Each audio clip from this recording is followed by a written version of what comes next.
Details చూస్తే తెలంగాణ జనసమితి కార్యాలయంలో తెలంగాణ విమోచన దినోత్సవ కార్యక్రమం జరిగింది. ఆ పార్టీ అధ్యక్షుడు కోదండరాం జాతీయ జెండాను ఆవిష్కరించి కార్యక్రమాలను ప్రారంభించారు.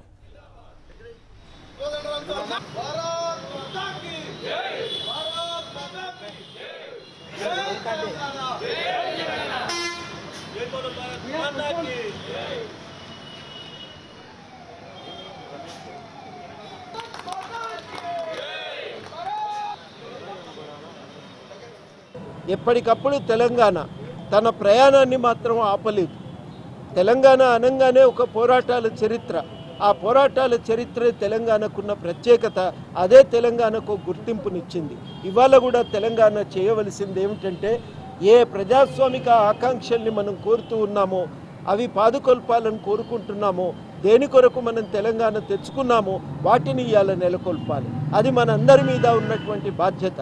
చాలా ఖచ్చితంగా ఇక్కడ ఒక రాజకీయాల్లో ప్రజలకు భాగస్వామ్యం ఉండాలి.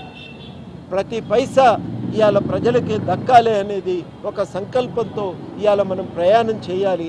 దానికోసమే అనేక మంది బలిదానాలు చేసిండ్రు, అనేక మంది త్యాగం చేసి తెలంగాణను సాధించి పెట్టిండ్రు అనే విషయాన్ని మరవరాదు. ఇవాళ తెలంగాణ జనసమితి ఆ వారసత్వాన్ని కొనసాగించే లక్ష్యంతోనే వచ్చింది.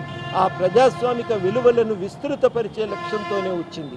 మాకు తెలంగాణ ప్రజాస్వామిక ఆకాంక్షలే చాలా ప్రధానం.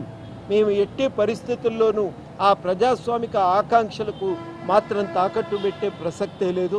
వాటిని నిలబెట్టడం, వాటిని కాపాడటం, ముందుకు తీసుకుపోవటమే మా కర్తవ్యం. దాని కొరకు ఎన్ని త్యాగాలకైనా తెలంగాణ జనసమితి సిద్ధపడుతుందని ఈ సందర్భంగా మేము స్పష్టం చేస్తూ, మరొకసారి మనమందరం కలిసి తెలంగాణ ఒక ప్రజాస్వామిక విలువల్ని పాదుకొల్పటానికి, ప్రజాస్వామ్యం అనగానే ఏదో ఎన్నికలు వస్తే చాలనేది కాదు.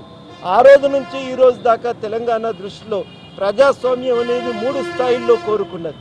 మొదటిది రాజకీయాల్లో